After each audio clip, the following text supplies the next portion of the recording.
So we go, and she's out in the northwest this morning, and we're talking all things agriculture and farming. So let's find out who her next guest is. Palesa, over to you.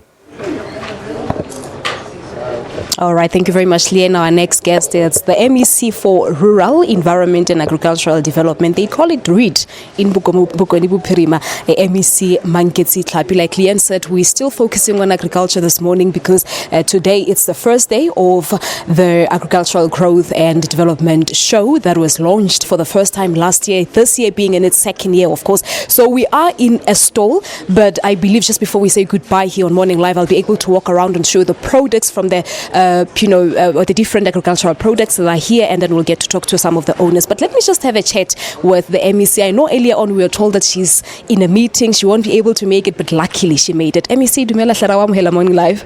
Good morning, and good morning to the viewers at home. Thank you so much for your time. Let us just go back to last year when the initiative started, as to how was it conceptualized and what the department was basically looking into. We have been given the mandate as a province, as a department, that agriculture is at the apex of driving the economy in Bokone Bophirima. And we also having the vision through the current administration that we must rebrand, reposition and renew the Northwest. So hosting agricultural show, launching it was part of that. But to create a platform for our farmers, to make sure that they can engage with those that are successful, to make sure that they can learn the diverse nature of agriculture in this province, and also create an opportunity to showcase our capability and our strength as a province, but in the main deal with issues of food security, which is a thorn in the flesh for us, but also to create that air of ambience where we are able also to talk to them about the policies of assistance. How do we assist them? Because most of the time we get inquiries as to when do the department step in, when does provincial government assist. So this is the time, this is where we can also move around different programs and check the policies concerned. Lessons learned from last year's show, and where did the department improve this year? This year we are calling it Growth and Investment Show. It was agricultural show because we bring in the investment part on it. It's almost like a trade fair. On Friday when we end, we'll be doing livestock auction. You will remember that we have been saying to our farmers, there's drought, please reduce the number of livestock. But we have started with agricultural infrastructure where we're putting up auction facilities in different rural areas. So most of the farmers, over 300 livestock, will be auctioned here. Also to showcase to them that when we do it on our own, when we don't have middlemen, this is what we could gain. We're also having amusement park. The children that were here last year, we see they don't have long memory span or concentration. This is a family affair. Bring family, come here, get helicopter rides, come get the slides, and people must play, children must play, so that we all learn at the same time. All right. Now, you've mentioned one important aspect when it comes to agriculture. We know that South Africa is drought-stricken. Talk to us about the intervention programs that your department has or still have currently as it is in terms of helping the farmers.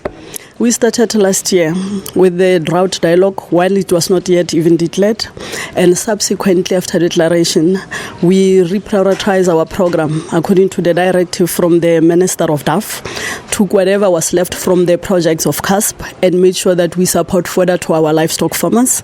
We drilled boreholes throughout the province to assist with issues of livestock water, and we are very fortunate that we have just received now 2 weeks ago an indication from the Minister that we have been allocated 38 million that is supposed to relieve us. Also, it will be focusing on the livestock, also provision of fodder. But we have been fortunate that our organized agriculture, banking, financial institutions, we met through the leadership of the Premier, also deal with the debts that the farmers have. We came together and said, this situation is real. How do we assist each other through some track, some work, so that our farmers don't lose their assets and everything. And we agreed for them to say those that has got loans with financial institutions should be extended, but came also with programs as a province province agreeing with organized agriculture that it's high time we have our own fodder bank. It's high time we resuscitate our old agri-bank as the Northwest.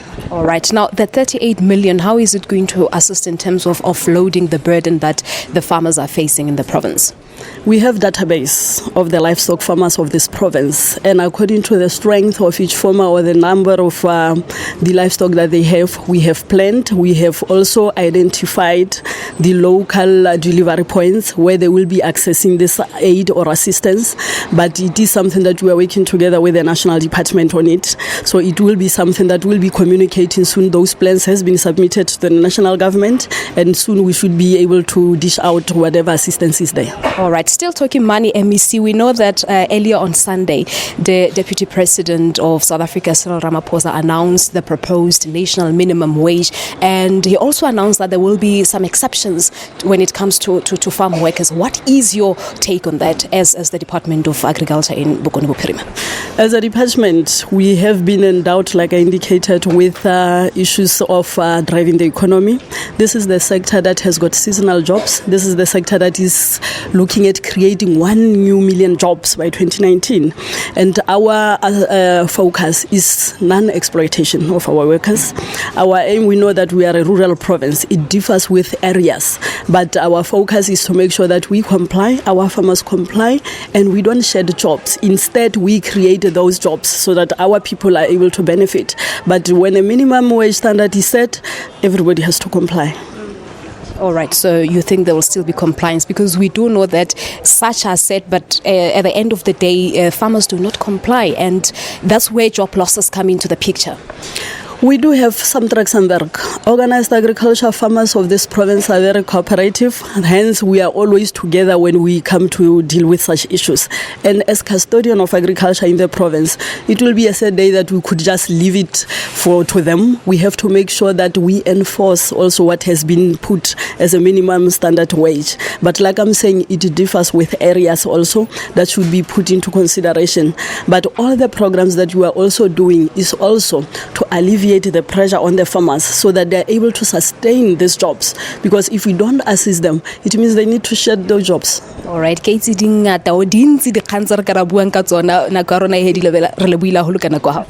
thanks so much. Thank you very much. There you have it. That's the MEC for Rural, Environment and Agricultural Development in Bokone Bophirima, Manketsi Tlhape, talking to us about the show. We're taking a break. When we come back here on Morning Live, we'll be walking about showing you the products that are present here in this marquee. Make sure that you do not go away.